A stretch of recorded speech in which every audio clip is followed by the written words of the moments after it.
नमस्ते। हमारे साप्ताहिक कार्यक्रम जिसमें हम प्रोफेसर अभय दुबे साहब के साथ बातचीत करते हैं प्रमुख राजनीतिक घटनाओं पे जो उस हफ्ते की हैं। बहुत से विषय हैं जिसमें बात किया जा सकता है। पहलगाम का आफ्टर इफेक्ट अभी तक उस पर बहुत सी चर्चाएं चल रही हैं। अमेरिका की ट्रेड डील, सुप्रीम कोर्ट की बात, लेकिन सबसे प्रमुख शायद इन सबसे जो प्रमुख घटनाएं राजनीतिक रूप से हम लोगों की प्रोफेसर साहब लगती हैं मुझे, वो लगता है कि जो अभी भागवत जी ने एक जब मोरोपंत पिंगले जी की किताब के विमोचन के समय उन्होंने कुछ सलाह दी और उन्होंने मोरोपंत पिंगले का नाम लेते हुए कि उन्होंने ऐसा ऐसा कहा था। उन्होंने कहा कि 75 साल की आयु में उनका साफ साफ इंडिकेशन था कि आदमी को रिटायरमेंट जैसा बात कर लेनी चाहिए, वही मार्गदर्शक मंडल की बात।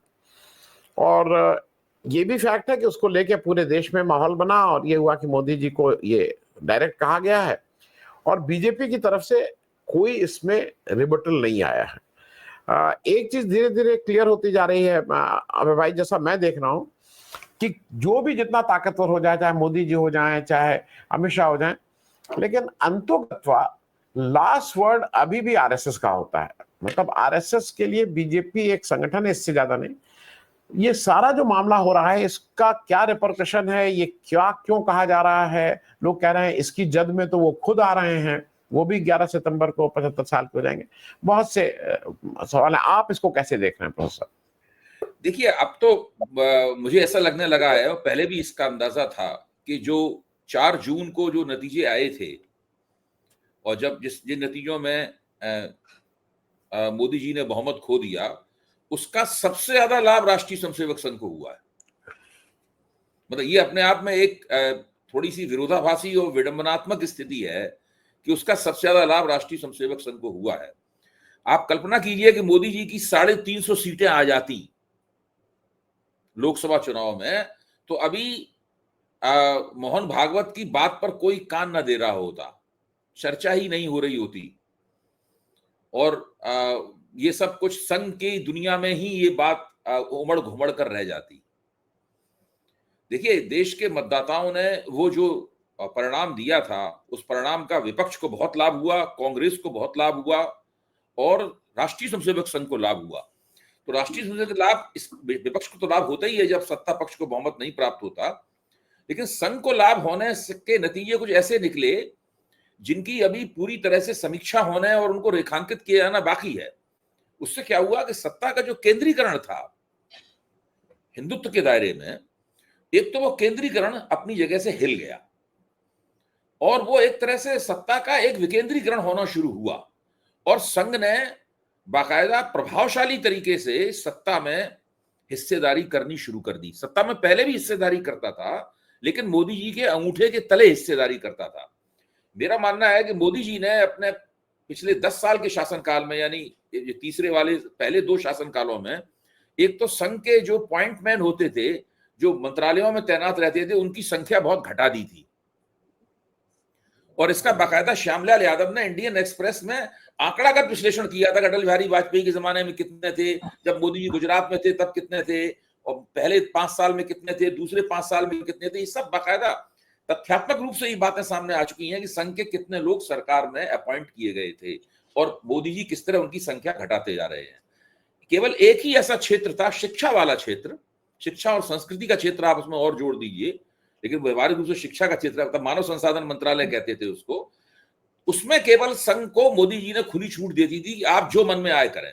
तो पिछले 10 साल में संघ का दायरा केवल ये रह गया था केवल, और मोदी जी ना उनकी कोई बात मानते थे, ना मोदी जी उनसे कोई सुझाव चाहते थे, और इनकी हिम्मत भी नहीं थी मोदी जी को सुझाव देने की। ये हालत थी। ये लोग बिल्कुल चुपचाप बैठे हुए थे। मोदी जी अपने आप को भगवान का अवतार घोषित कर रहे थे, विष्णु का अवतार घोषित कर रहे थे, पता नहीं नॉन बायोलॉजिकल घोषित कर रहे थे, लेकिन संघ की तरफ से कोई प्रतिक्रिया नहीं थी। यहां तक कि संघ द्वारा भाजपा में भेजे गए जो प्रचारक थे, जैसे कि चंपत राय वगैरह, ये सब भी बड़े उत्साह से मोदी जी का भगवानीकरण करने में, देवताकरण करने में लगे हुए थे। ये हालत थी। और मेरा मानना है अगर 350 सीटें मिल जाती या सिंपल मेजोरिटी ही मिल जाती, मतलब एक स्पष्ट बहुमत ही मिल जाता, तो फिर ये लोग भी चुपचाप अभी कोने में ही बैठे होते और मोदी जी संघ को नियंत्रित कर रहे होते, बजाय इसके कि इनको सत्ता में थोड़ी सी जगह देने, सत्ता में इनकी जगह की दावेदारी कोई मायने नहीं रखती। तो ये बात कहना बहुत जरूरी है कि उसका नतीजा है। ये मतदाताओं ने ये स्थिति पैदा की है। अब जहां तक 75 का सवाल है, भाई मोदी जी ने ही 75 के आंकड़े का इस्तेमाल करके भारतीय जनता पार्टी के वरिष्ठतम नेताओं को हाशिए पर डाला। उस हाशिए का नाम है मार्गदर्शक मंडल। अडवाणी को यही कह के हाशिए पे डाला गया, यशवंत सिन्हा को यही कह के हाशिए पे डाला गया, मुरली मनोहर जोशी को डाला गया, अरुण शौरी को डाला गया, इन सबको डाला गया हाशिए पे। सुमित्रा महाजन, लेटेस्ट तो सुमित्रा महाजन, हाँ सुमित्रा महाजन को डाला गया। तो वो मेरा तो मानना यह है कि अभी सुषमा स्वराज वगैरह जीवित होती, उनका असमय देहांत ना हो गया होता, तो वो भी मार्गदर्शक मंडल में पड़ी होती इस वक्त। नहीं वो 72 की होती है, वो 72 की होती शायद। जब भी 75 की होती तो उन्हें डाल दिया जाता उसके अंदर। केवल अरुण जेटली एक इस तरह के व्यक्ति थे जो मोदी जी के लिए हमेशा उपयोगी थे। वो तो शायद 200 वर्ष के हो जाते तब भी मोदी जी उनको अपने मंत्रिमंडल में रखते। तो ये स्थिति है। तो अब वो 75 वाला, और अरविंद केजरीवाल ने पिछले लोकसभा चुनाव के दौरान जेल से निकल के इस सवाल को उठाया भी था। हम लोग जानते हैं इसकी चर्चा भी नहीं करनी चाहिए, समय खराब होगा। तो मेरा कहना यह है कि 75 का आंकड़ा जो है मोदी जी को परेशान कर रहा है। और मेरा अपना आकलन ये है, आकलन ही है, कयास ही है कि मोदी जी और संघ के बीच में जो एक समझौता है, अलिखित समझौता है, अघोषित समझौता है, शायद उसमें मोदी जी को पता है कि उनका कार्यकाल क्या है, और संघ को भी पता है कि उनका मोदी जी का कार्यकाल क्या है। मैं ये नहीं कह रहा हूं कि बहुत ही कड़े तरीके से 75 साल के होते ही मोदी जी प्रधानमंत्री नहीं रहेंगे, ये मैं नहीं कह रहा हूं। मेरा कहना है कि मोदी जी को, इसको अंग्रेजी में कहते हैं ईज आउट करना, मतलब वो वाली नीति मोदी जी के साथ इस्तेमाल की जा रही। अब संघ के साथ समस्या ये है, उसके पास किसी का कोई विकल्प नहीं है। मोदी जी का विकल्प क्या है? संघ के पास नहीं है भाई। अभी भी अगर आप मोदी जी की तमाम खूबियां खामियों को देखें तो अभी भी मोदी जी देश के, हालांकि जो रेटिंग एजेंसियां होती हैं उनके दावे भी फर्जी टाइप होते, बहुत कमजोरी, बहुत भरोसे लायक नहीं होते, लेकिन फिर भी देश में सबसे आगे उनकी रेटिंग मानी जाती है। माना जाता है कि अभी भी भाजपा के वोट्स में कुछ इजाफा मोदी जी की शख्सियत करती है। एक आदमी 15 साल, ये 12-13 साल से 11 साल से मुख्यमंत्री प्रधानमंत्री है, उससे पहले 12 साल तक मुख्यमंत्री रह चुका है, तो उसको सत्ता चलाना वलाने का अपनी उसकी एक शैली भी विकसित हो गई है, उसका एक तौर तरीका विकसित हो। संघ के पास उनका कोई विकल्प नहीं है। मोदी जी ने कोई अपना विकल्प पार्टी के अंदर, संघ के अंदर पैदा भी नहीं होने दिया। तो मोदी जी को हटाना एक बहुत बड़ा रिस्क भी है इनके लिए, बहुत बड़ा जोखिम भी है। मतलब ऐसा भी हो सकता है कि मोदी जी को हटा किसी और को बैठा है, पता चला कबाड़ा ही हो गया, सत्ता उत्ता सब हाथ से चली गई और पुनर्मुष्को भव हो गए। ये भी एक बहुत बड़ी समस्या है। अच्छा, अब इनके पास पार्टी का अध्यक्ष नहीं मिल रहा है इन लोगों को। इनकी हालत यह है कि इनके पास किसी चीज का कोई विकल्प नहीं है। अगर अभी मोहन भागवत से कहा जाए कि इस मंत्रिमंडल को दोबारा बनाओ, केंद्रीय मंत्रिमंडल को, तो उनको दांतों तले पसीना छूट जाएगा कि मौजूदा लोगों को सबको हटा दो और एक नया मंत्रिमंडल बनाओ। किसको बनाएंगे, क्या बनाएंगे, कुछ नहीं पता है इनको। अच्छा, इनके साथ लोगों की बहुत कमी है। जब संघ को शिक्षा का क्षेत्र दिया गया तो संघ ने जगह जगह अपने वाइस चांसलर नियुक्त किए। बाद में कल ही मुझे एक वरिष्ठ व्यक्ति ने बताया, जो खुद भी वाइस चांसलर रह चुके हैं, मतलब संघ के तो आलोचक हैं, वो पहले रहे थे वाइस चांसलर इन लोगों के उभार से पहले। तो उन्होंने बताया कि संघ ने जितने वाइस चांसलर बनाए थे उसमें से 15-20 वाइस चांसलर तो संघ ने खुद बर्खास्त करवाए बाद में, क्योंकि वो कोई उसमें लड़कीबाजी में फंसा हुआ है, कोई भ्रष्टाचार में फंसा हुआ है, कोई कुछ है, कोई कुछ है, कोई बिल्कुल किसी की डिग्री संदिग्ध है, किसी ने मतलब वो जैसे लिटरेरी पायरेसी की है, मतलब वो अपनी पीएचडी लिटरेरी पायरेसी करके लिखी है। इस तरह से उन्होंने दर्जन 2 दर्जन वाइस चांसलर बर्खास्त किए। तो इनके पास योग्य लोगों की कमी है। एक योग्य व्यक्ति इनके पास पैदा हुआ था प्रधानमंत्री बनने लायक, अटल बिहारी वाजपेयी। दूसरे व्यक्ति ने खुद जबरदस्ती अपनी योग्यता इनके गले उतारी, तैयार तो नहीं थे मोदी जी को बनाने के लिए, गले उतारी और वो बना बैठा हुआ है। ये उसको हटाना चाहते हैं और वो इनसे दब भी रहा है इस वक्त, मतलब वो इनके दबाव में भी है, इनके अंगूठे के नीचे भी आ गया है। लेकिन ये किसको बनाएंगे? तो 75 का तो उन्होंने मामला फेंक दिया और उस पर चर्चा हो रही है। मोदी जी को भी कानों में चुभ रही होगी चर्चा ये, अमित शाह को भी कानों में चर्चा। तो अमित शाह भी अभी रिटायरमेंट की चर्चा कर चुके हैं अपने। अभी अमित शाह ने कार्यक्रम में कहा कि मैं रिटायरमेंट के बाद प्राकृतिक खेती करूंगा और वेद पढ़ूंगा। अमित शाह की उम्र तो बहुत कम है, वो तो 75 से बहुत दूर है भाई। अमित शाह तो मेरे ख्याल से बमुश्किल तमाम शायद 60 साल या उससे भी कुछ कम होंगे। जी जी 60-62 साल के होंगे। जी मैं कहना चाहता हूं कि ये लोग जो हैं, ये लोगों के पास मानव संसाधनों की कमी है, योग्य लोगों की कमी है। और मतलब राजनीतिक योग्यता में तो तिकड़म करना वगैरह ये सब आता है, ऐसे लोगों की भी इनके पास कमी है।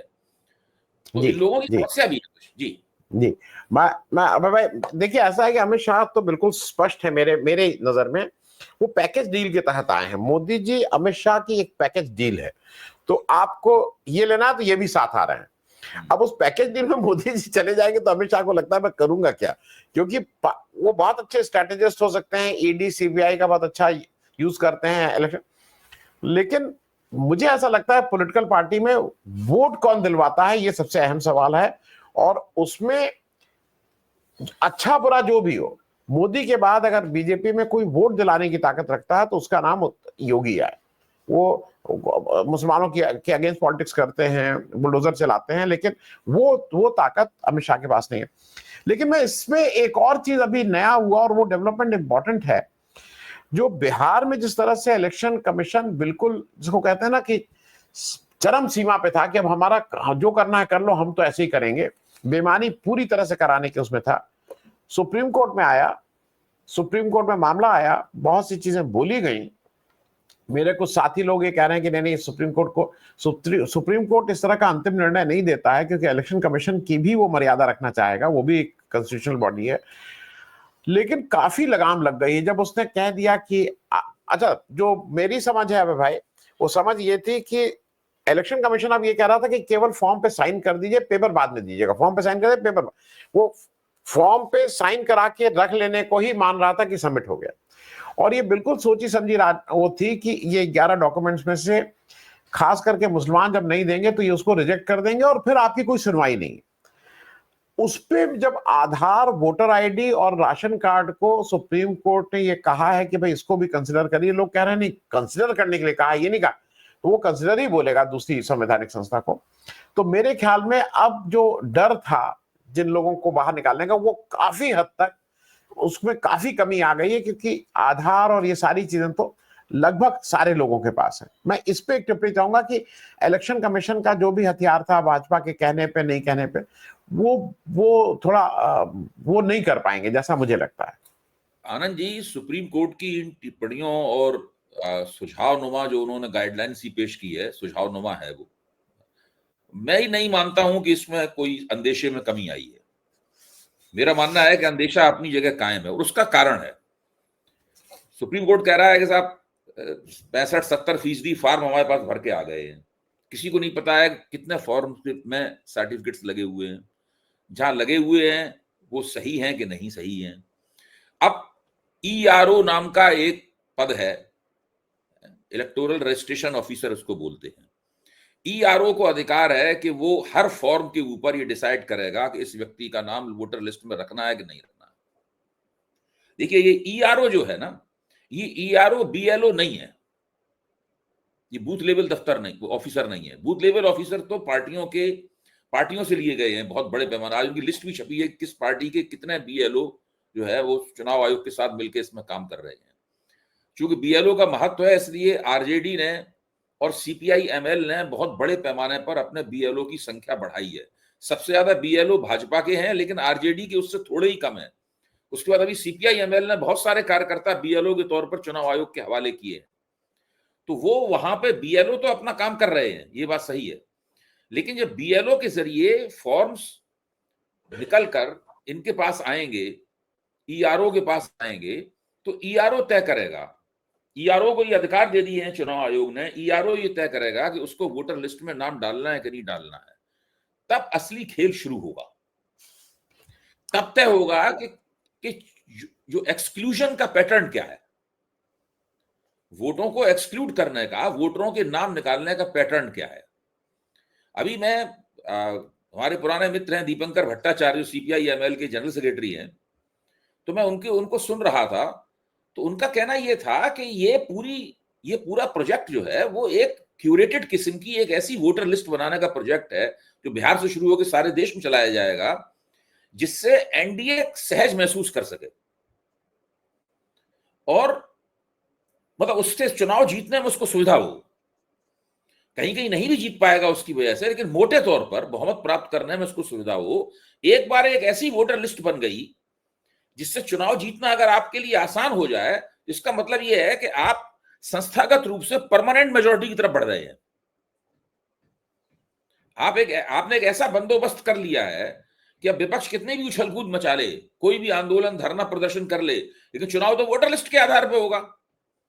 और वोटर लिस्ट जो है वो ज्ञानेश कुमार जी ने बना ली है या बनाने जा रहे हैं ज्ञानेश कुमार जी वोटर लिस्ट।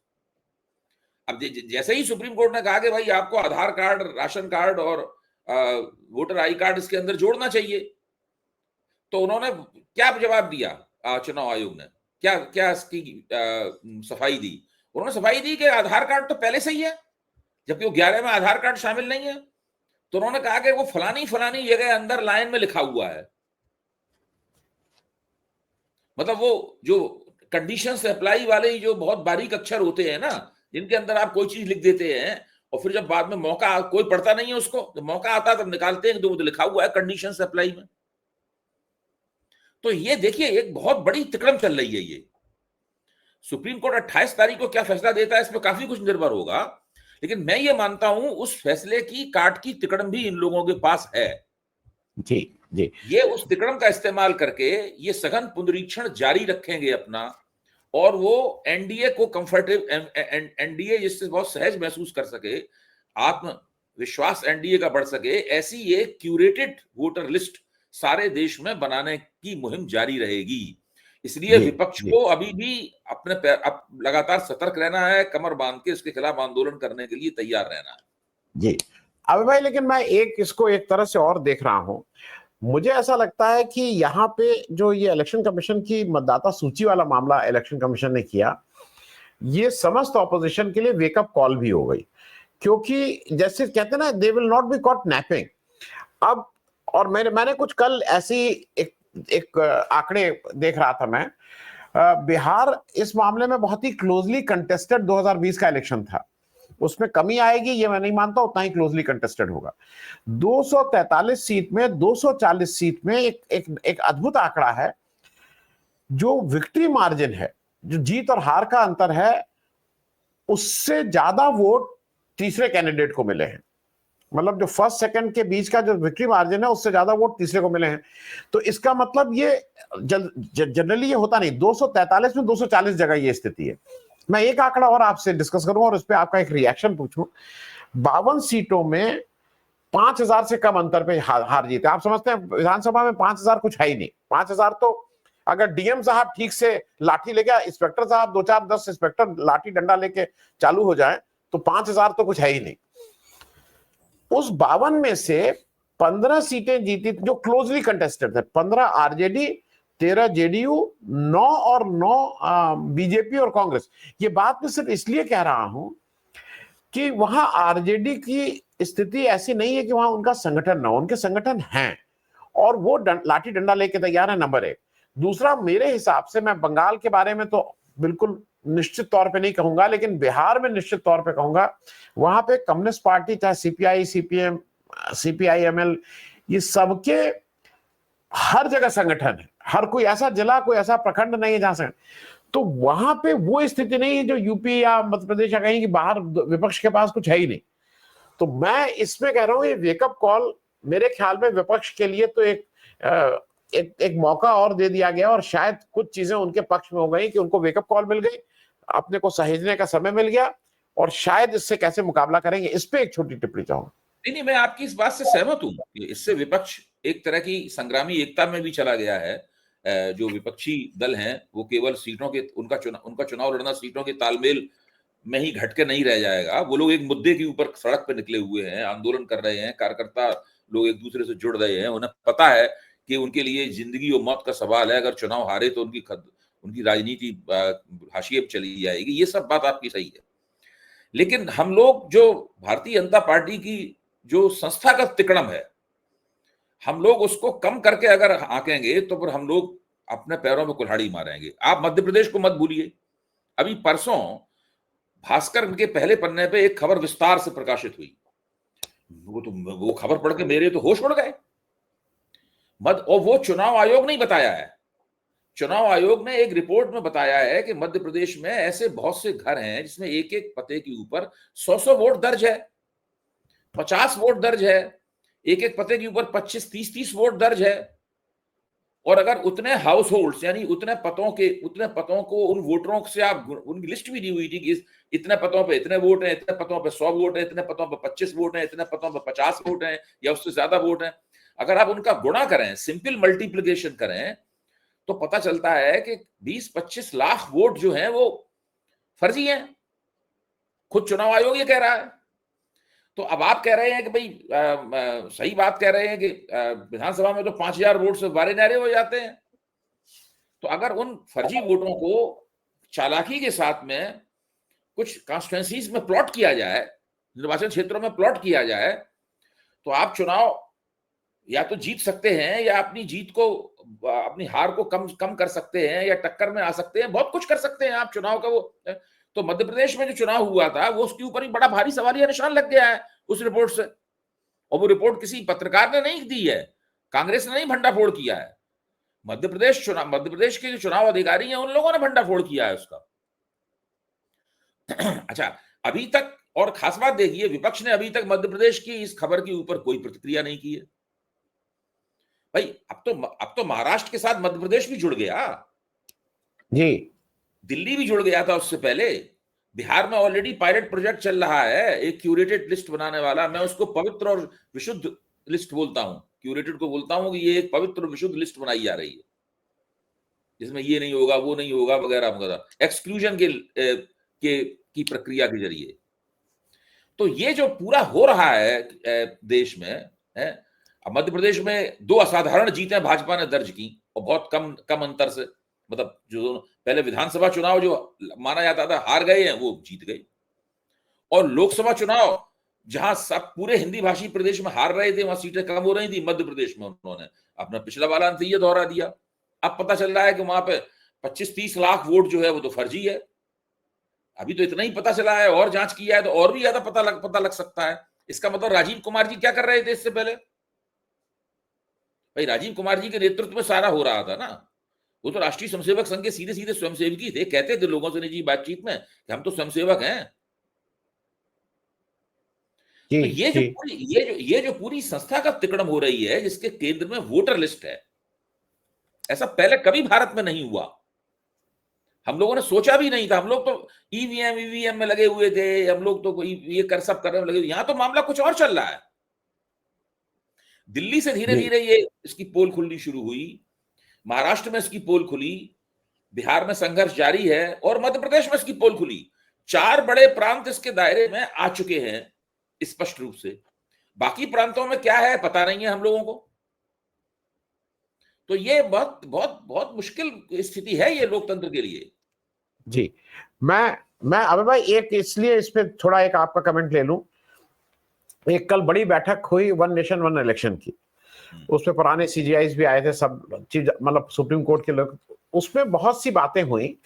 उन्होंने कहा भाई टेक्निकली तो आप, ऐसा कुछ नहीं है कि ये संविधान के बाहर है, लेकिन प्रैक्टिकली उन सब ने बहुत कहा है कि ये बिल्कुल मुश्किल चीज है और इसको कोर्ट में जाएगा, वहां स्टैंड करना मुश्किल है, सबने एक स्वर में कहा है। कुछ लोगों का मानना है कि बीजेपी इसको किन्हीं और कारणों से पुश कर रही है, वो मेन मुद्दे से अटेंशन हटाना चाहती है, लेकिन लॉन्ग टर्म आरएसएस की स्ट्रेटेजी में जरूर है, आरएसएस की स्ट्रेटेजी मैं बोल रहा हूं, मैं बीजेपी की नहीं, कि जहां पे उसको लगता है कि एक बार इलेक्शन देके आप हमें सत्ता सौंप दीजिए, उसके बाद आप भूल जाइए, एक बार क्या उसके बाद आप बात ही ना करिए।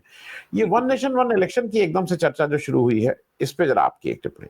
नहीं, बिल्कुल ठीक है। मैं तो कहता रहा हूं कि राष्ट्रीय स्वयंसेवक संघ, नरेंद्र मोदी और भारतीय जनता पार्टी और उनके जो बुद्धिजीवी हैं, उन सबका बिल्कुल मानना है और पिछले 10 साल से वो इसी काम में लगे हुए हैं, यही माहौल बना रहे हैं कि एक चुनाव से दूसरे चुनाव के बीच में कोई प्रतिरोध आंदोलन वगैरह ये सब नहीं होना चाहिए।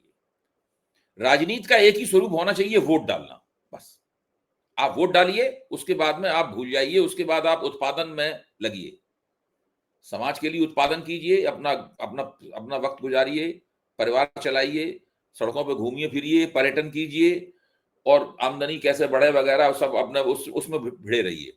राजनीतिक रूप से सोचने का एक ही टाइम है जब चुनाव आता है। तब सोचिए, अपना वोट डालिए, उसके बाद आपका खेल खत्म, अगले बार का इंतजार कीजिए। अब ये बीच में विधानसभाओं के चुनाव होते हैं, वो इस योजना में बाधा डालते हैं। इसलिए एक देश एक चुनाव ले आया जाए, ताकि लोगों के लिए राजनीति का मौसम सीमित हो जाए। बिल्कुल जो पॉलिटिकल वेदर, राजनीति का मौसम है, वो बिल्कुल फिक्स हो जाए। भाई यहाँ पे आपको 1.5-2 महीने तक राजनीति करनी है, फिर 5 साल इंतजार कीजिए राजनीति करने के लिए। जो सत्ता में आएगा वो सत्ता को 5 साल भोगेगा, जीत पाए तो अगली बार दूसरा कोई जीत जाए, वरना वही जीतता रहेगा। तो ये भी सारे के सारे प्रयास जो हैं वो परमानेंट मेजोरिटी बनाने की तरफ है। जब बीच में कोई आंदोलन ही नहीं होगा, कोई एंटी इनकम्बेंसी बढ़ाने का खतरा ही नहीं होगा, कुछ नहीं होगा, तो देखा जाएगा। तो एक कैसे परमानेंट मेजोरिटी है, पूरा प्रोजेक्ट ही ये है, स्थायी बहुमत प्राप्त करने का। यही बहुसंख्यकवाद का, मेजोरिटेरियनिज्म का मर्म है। जी, मैं बस खत्म करूं उससे पहले एक अंतिम प्रश्न इसलिए पूछ लूं क्योंकि वो पहले बात हो चुकी है, थोड़ा पुराना भी हो गया, लेकिन मुझे लगता है कि बीजेपी की तरफ से सारा कुछ कंट्रोल ढंग से वो अपनी सारी मतलब सारा आरोप लगाते हैं। मैं इसलिए इस बात को पूछ रहा हूं कि निशिकांत दुबे ने जिस भोंडे ढंग से वो कोई नेता हो जिस भोंडे ढंग से वो खुद एमपी हैं, जो बात कही थी, उसका मुझे जो समझ में आया था कि वो सीधे सीधे वोट का पोलराइजेशन बिहार में चाहते थे, कि उसका बैकलैश के रूप में बिहार में वो कितने सफल हुए कि अब इन सब चीजों का कोई फर्क नहीं पड़ता है। लोग समझ गए हैं कि कौन क्या बोलता है, कौन हल्ला मचाता है, कौन गाली देता है, इससे कोई फर्क नहीं पड़ता है। अभय भाई, देखिए, उन्होंने जो कहा और उसके राजनीतिक असर के बारे में हम लोग सोचें, मेरे ख्याल से उनको थोड़े उनके हाल पे हम लोगों को छोड़ देना चाहिए। हाँ, अब देखिए, वहां प्रतियोगिता उनकी किससे है? उनकी प्रतियोगिता गिरिराज सिंह से है, प्रतियोगिता उनकी। अब गिरिराज सिंह को उन्होंने खामोश कर दिया है। गिरिराज सिंह तो अब बोलते ही नहीं है, शायद अभी थोड़ा बहुत बोले हैं इसी बात पे, जो सघन मतदाता सूचियों का पुनरीक्षण हो रहा है उसमें एक उन्होंने मुद्दतों बात कही है कि तेजस्वी यादव की बीवी का वोट कैसे बन गया, वो तो ईसाई है। ये उन्होंने एक क्रांतिकारी वक्तव्य दिया है उन्होंने। तो इस तरह के क्रांतिकारी वक्तव्य निशिकांत दुबे देते रहते हैं। मुझे लगता है कि राजनीति में उनका जो एक गंभीर हस्तक्षेप था, गंभीर मतलब अपनी पार्टी के पक्ष में, वो ये था जब उन्होंने अपना प्रपंच रच के हेमंत सोरेन को जेल भिजवा दिया था, गिरफ्तार करवा दिया था। उसका नतीजा पड़ गया उल्टा। हेमंत सोरेन ने एंटी इनकम्बेंसी उनकी बंद हो गई, जम के उन्हें आदिवासियों के वोट मिले और उन्होंने भाजपा को झारखंड में चुनाव हरा दिया, फिर से सत्ता में आ गए। तो वो निशिकांत दुबे के खाते में उनके नंबर कट गए, निशिकांत दुबे के। तो अब वो दोबारा अपने नंबर प्राप्त करने के लिए तरह तरह के बयानबाजी कर रहे हैं। मुझे नहीं लगता, वो ट्विटर वीर हैं, तो वो उसमें कुछ ज्यादा कुछ उनको हासिल होगा नहीं, क्योंकि वो बहुत कोशिश कर चुके हैं। मतलब धीरे धीरे उनके नंबर मेरे ख्याल से भाजपा आला कमान की निगाह में भी कट ही रहे होंगे नंबर उनके। जी, बहुत बहुत धन्यवाद अभय भाई बातचीत करने के लिए। Thank you so much.